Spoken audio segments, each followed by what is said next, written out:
Buenas tardes, señoras y señores. La vendimia va más rápida este año como consecuencia de la sequía. Para evitar más pérdidas, el vaso irá entrando poco a poco en acción y las necesidades de mano de obra se irán incrementando. En este contexto, la reforma laboral sigue generando dudas en el ámbito de las gestorías, de nuestras cooperativas y de los empleadores agrícolas para conformar esas cuadrillas, sobre todo porque los casos para justificar la temporalidad están muy reducidos en una ley que está en vigor desde el pasado mes de abril. Pero esos 90 días, según se está leyendo el tenor literal de la modificación del artículo 15 del Estatuto de los Trabajadores, no es por trabajador, sino por empresa. Entonces, todavía no sabemos cómo va a actuar la Inspección de Trabajo, pero si esos 90 días son por empresa en año natural, ninguna empresa agroalimentaria, ningún agricultor que tenga que contratar trabajadores, aunque sea en vendimia, va a poder hacer uso del contrato de 90 días, a lo mejor para 1 o 2 trabajadores. Y el resto, pues las cooperativas y los agricultores echan la mano a la cabeza cuando les digo, oye, que tienes que hacerlos fijos discontinuos desde el primer día de la relación laboral. Bueno, enseguida repasamos todas las novedades en una de las campañas agrícolas de mayor contratación y de mayor número de jornales. En este contexto, los primeros varios de aceituna no están tampoco tan lejos. En el programa de hoy estaremos a pie de campo con noticias como estas. La fuerte sequía que azota a nuestro campo podría mermar todavía más la corta cosecha de aceituna. En Andalucía, los técnicos de la Consejería de Agricultura actualizan a pie de campo el aforo que presentan los olivares. El dato será la primera pista de la nueva cosecha. Las provincias castellano-manchegas más productoras también acusan pérdidas de fruto elevadas. En la viña y con las estimaciones que han ido aflorando en las comunidades autónomas más vitícolas, sabemos que la producción de vino y mosto podría quedar en poco más de 35,3 millones de hectolitros. La estimación de cooperativas está en 39. Solo Extremadura y Navarra han confirmado mejor cosecha que el año pasado, aunque sus viñedos tampoco han escapado de los efectos de la ola de calor. A las puertas de la sementera y pese a la sequía y la volatilidad de los precios del cereal, los comerciantes españoles animan a sembrar porque aseguran que sigue siendo rentable. En la Bolsa Internacional del Duero, celebrada en Valladolid, los almacenistas portuarios han puesto en valor la fortaleza de la logística para garantizar abastecimientos pese a los daños colaterales que ha provocado la guerra en la organización de las rutas.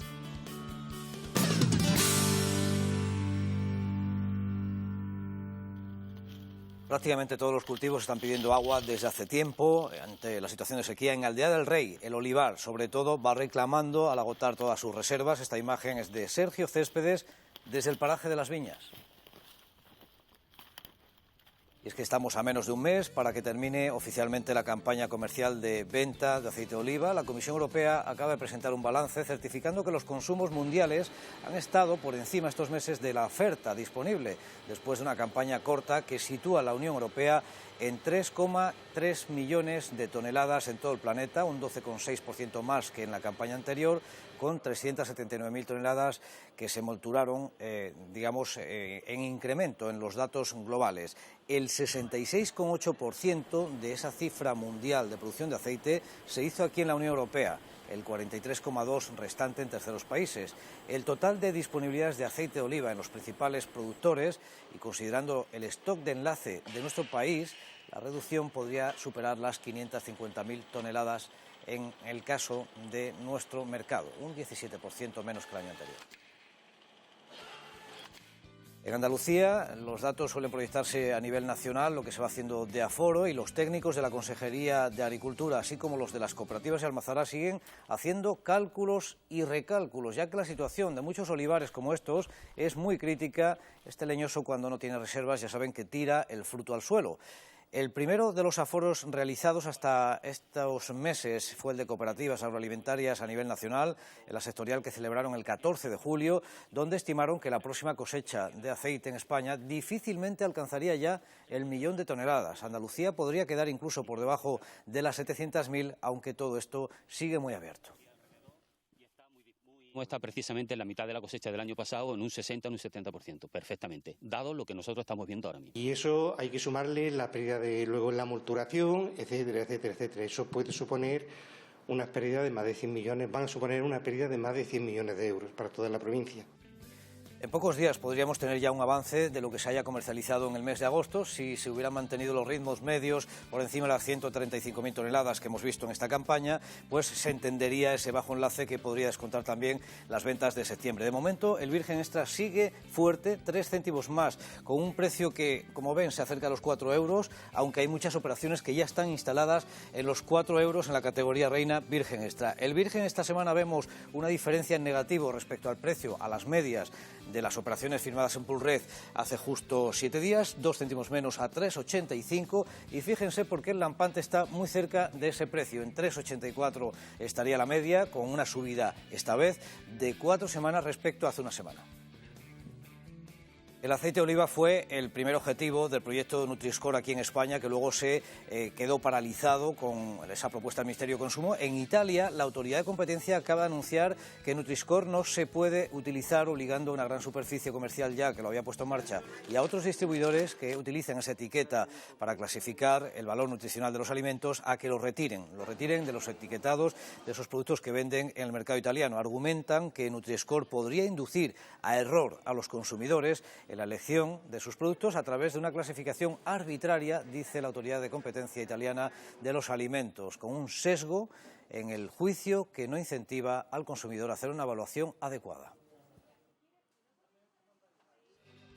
La vicepresidenta Yolanda Díaz, acompañada del ministro de Consumo, Alberto Garzón, ha vuelto a hablar esta mañana precisamente de la propuesta de limitar el precio de algunos alimentos, matiza ahora entre 20 o 30 alimentos, para reunirse con la distribución y los consumidores, que lo hará el lunes, aunque este jueves lo ha hecho con una de esas grandes firmas, con Carrefour.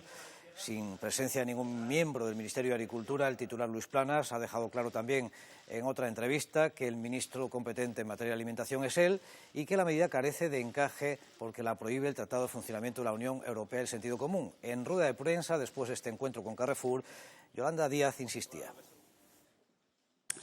Una de las características de esta cesta y de los márgenes empresariales es que de ninguna manera puede ser esta oferta a costa de los productores de nuestro país, tal y como exige además la Ley de Cadena Alimentaria. Esto es a costa de la contribución que hacen o deben de hacer las empresas que tienen capacidad para ello. El esfuerzo se lo pedimos a las grandes distribuidoras y no al pequeño comercio que no tiene capacidad de realizar lo que hoy les hemos pedido. Nos ocupamos de la vendimia. Muchas de las impresiones que nos trasladan ustedes que están precisamente con la faena, con la campaña, es que aprecian en muchas variedades y en muchos viñedos pues los síntomas de la sequía en unos racimos que van mermando prácticamente día por día. En ese sentido podría estar el interés de adelantar la cosecha en tantos sitios. La vendimia mecanizada permite avanzar más rápido y en estas garnachas, por ejemplo, en Pedro Muñoz, nos han contado que la situación pues ya mostraba esos síntomas de alerta. Nadie nos pensábamos que esto se iba a ir tan deprisa. Yo ayer estuve casualmente en un Pedro Jiménez mío y saqué 13,80 de grado. Y la máquina se dejaba, pero mucha uva pasa, pero que hacía 3 días que estuve lloviendo la viña, que era mía, viña de regadío. Digo, pero bueno, señor mío, ¿cómo puede ser que esto ya se haya consumido? Y es que las calores apretan muy fuerte. No ha llovido nada, lleva mucho tiempo, muchos meses sin llover. Antiguamente cuando llovía, pues siempre por las mañanas había un mínimo relente en la pámpana, la hoja respiraba, transpiraba esa poca humedad que tenía, relente que llamaban, y eso hacía algo de frescor, por las noches refrescaba, y es que no, de todo eso nada, cero, olvidaos. Y la estamos cogiendo hoy casi pasado. Cuando un garnacho tintorero casi siempre se cogen pues a mitad de la vendimia, cuando estamos cogiendo al 50% el airén. Creo que la administración actuó de la mejor forma posible, queriéndonos llevar a varietales, pero la zona de La Mancha, por el calor, no es zona de varietales. O hay que hacerle de otra manera, hay que actuarlas de otra manera, labrarlas de otra manera, tratarlas, en fin, no sabemos, pero se están yendo a marchas dobles. A pie de viña, La Espaldera ha resuelto ya en la mitad del viñedo de Castilla-La Mancha el problema de la falta de mano de obra y continúan las reestructuraciones, aunque en la otra mitad de esas casi 500.000 hectáreas que tenemos, el Vaso sigue necesitando de muchísimos jornales en campaña. En Malagón, en Ciudad Real, los más jóvenes también van tomando poco a poco el relevo estos días para poder avanzar en una recolección que, como venimos contándole, va más rápida de lo que se había pensado.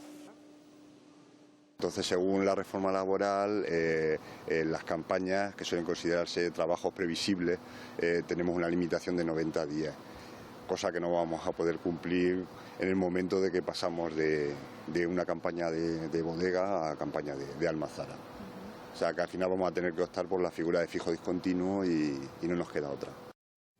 Pues como ven, esta campaña, la reforma laboral, se impone también en el debate y en las gestiones que hay que hacer para dar de alta a los trabajadores. La limitación de los 90 días para cubrir la temporalidad sigue generando dudas en la interpretación de la propia reforma laboral que entró en vigor en abril, como otras cuestiones también que no pueden olvidar el empleador, ya sea del sector vitivinícola o de otros sectores, pensando, por ejemplo, después en el olivar, con la puesta al día de un plan de prevención que es muy importante. 90 días en el año natural, en conjunto para todos los trabajadores, para circunstancias eventuales pero previsibles, que son las campañas. Sabemos cuándo hay vendimia, sabemos cuándo hay aceituna, cuándo hay ajo. Claro, las situaciones imprevisibles, picos de trabajo que puede haber en cualquier industria, si tengo que envasar, si tengo que embotellar, eso sí que son contratos de 6 meses, máximo un año, si así lo establece el convenio colectivo sectorial de aplicación. Pero esos contratos de 6 meses no aplican a las campañas agrarias. Entonces, las campañas agrarias prácticamente no hay otra opción que hacer al trabajador fijo discontinuo desde el primer día de la relación laboral. La relación laboral no se extingue, sino que se suspende. Yo puedo tener un trabajador 30 días vendimiando y ese señor va a ser trabajador mío durante el resto del año. Voy a tener una relación, una vinculación laboral con ellos. ¿Esto qué va a suponer? Que yo estoy obligado a la siguiente campaña a hacer el llamamiento y, por orden de antigüedad, llamar a ese trabajador para que venga a trabajar conmigo. En caso contrario, si no lo hiciera, se entendería que se ha extinguido el contrato como consecuencia de un despido y el trabajador tendría que reclamar su indemnización por despido improcedente. Puede ser una carga para la empresa y también pueden darse circunstancias como que hay convenios colectivos sectoriales que complementan las situaciones de IT, de incapacidad temporal, y eso lo complementa el empresario, incluso por contingencias comunes, por enfermedad no profesional o accidente no laboral. ¿Qué puede ocurrir si un trabajador que vendimia conmigo 20 días, luego en su actividad particular juega al fútbol, se lesiona un menisco y al empresario, como no se ha extinguido la relación laboral, le exige que le complemente ese salario en situación de IT? Aunque tengamos siempre a los mismos trabajadores, la normativa es como es, hay que darles formación e información en prevención de riesgos laborales al inicio de la actividad laboral, al objeto de que conozcan los riesgos derivados de su actividad laboral. Sin haber una visita de inspección, un accidente laboral, cualquier cosa de estas, para que te salga rentable no tener un plan de prevención de riesgos laborales, tienes que tener 20 años sin tener una visita de inspección, porque las sanciones van de 2.049 euros en adelante. Entonces, si un plan de prevención de riesgos laborales, más o menos, porque hay mucha competencia, muchas empresas, para un empresario agrícola vale 100 euros al año, pues yo creo que se amortiza. Bueno, seguiremos de cerca todas estas cuestiones en el marco de la reforma laboral para ir explicándolas con el detalle que nos ofrecían, por ejemplo, desde los servicios jurídicos de cooperativas. En los descargaderos de nuestras cooperativas vitivinícolas, a pesar de las fiestas de muchos de nuestros pueblos estos días, va llegando la uva y lo hace de forma muy sana. Este año el calor ha sujetado mucho las principales plagas y enfermedades y, por tanto, el grado ahora resulta el principal dato a tener en cuenta también, pues en el contexto de que el pago por calidad está implantado en los principales centros cooperativos, como Virgen de las Viñas, desde hace 6 años. El consejero de Agricultura, Francisco Martínez Arroyo, ha visitado este jueves las instalaciones que cuentan con una nueva embotelladora, como saben, que ha multiplicado su capacidad de envasado.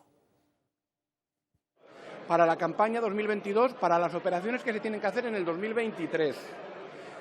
Se trata de una resolución que afecta a 1.000 viticultores de Castilla-La Mancha, unas 3.000 hectáreas, con lo cual unas 3 hectáreas de media por viticultor, que van a recibir cerca de 26 millones de euros, más de 25 millones de euros de dinero público para mejorar la rentabilidad de sus explotaciones.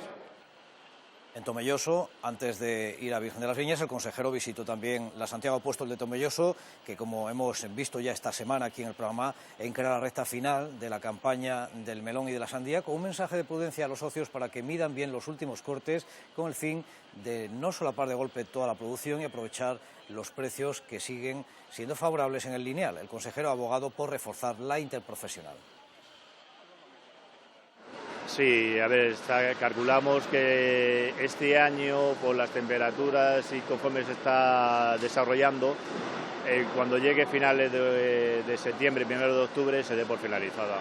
En la sandía ya estamos casi en el 95%, nos faltarían 4 o 5 días, y en el melón estamos en torno de unos 80 y tantos %.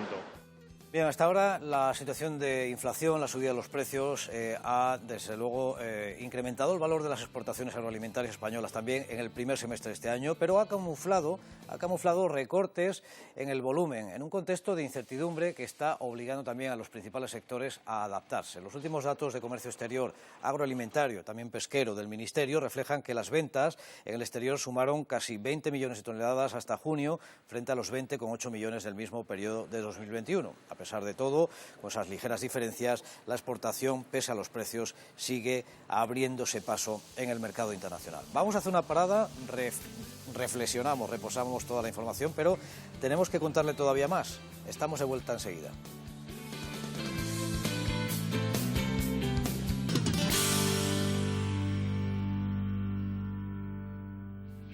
La sementera del año pasado ya fue una de las más caras de la historia, según subrayaron las principales organizaciones agrarias y los agricultores como usted, y este año el escenario no parece que vaya a ser mejor. A pesar de todo, con el encarecimiento de los costes, también de las dudas que hay sobre la situación del abono, sus cotizaciones, la crisis energética derivada de la guerra, los comerciantes de cereal creen que sigue siendo rentable y animan a sembrar pese a esta situación inflacionista.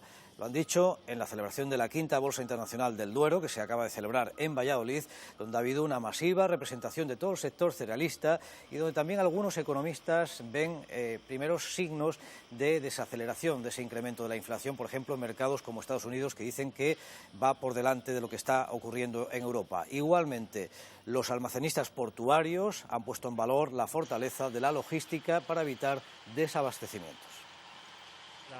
Y de cara a la próxima siembra, pues evidentemente que hay que hacer los costos de producción, pero hay que sembrar, porque sembrar sigue siendo rentable. No todos los años vamos a tener una cosecha tan mala como la que hemos tenido en este verano, ¿no? Sí, estamos en un periodo de sequía, pero bueno, todavía queda muchos meses para la primavera y, como siempre, la primavera es clave para ver la producción de la próxima cosecha de cereales. Y en este contexto de crisis energética, a medida que nos vamos adentrando en un otoño inquietante, el anuncio que hizo esta semana en el Senado el presidente del Gobierno para incluir en la denominada excepción ibérica las cogeneraciones no ha gustado a las plantas orujeras, porque dicen que no supone para ellas una solución para el sector oleícola, ya que estas estructuras tratan los subproductos provenientes de las almazaras, de las cooperativas y de los industriales, y que el cálculo de la retribución que ha realizado a través del mecanismo de topado del gas estaría diseñado pensando más en características de ciclos combinados, pero no en el de las cogeneraciones de este sector orujero, con las que éstas no podrán arrancar al no cubrir costes de producción. El presidente del Gobierno, con esta propuesta, dijo que uno de los sectores más beneficiados podría ser el de la fabricación de fertilizantes. Una referencia más en esta situación, contexto de crisis: las ejecuciones hipotecarias o embargos de una propiedad rústica para su venta crecieron el 15,5% en el segundo trimestre de este año respecto a los 3 meses anteriores, aunque disminuyeron el 22,4% respecto al mismo periodo de 2021. Así figura en los datos del Instituto Nacional de Estadística. Se generaron más de 7.100 ejecuciones hipotecarias rústicas. Las mayores cifras sobre esas fincas rústicas se dieron en comunidades como Murcia, Castilla y León y Andalucía.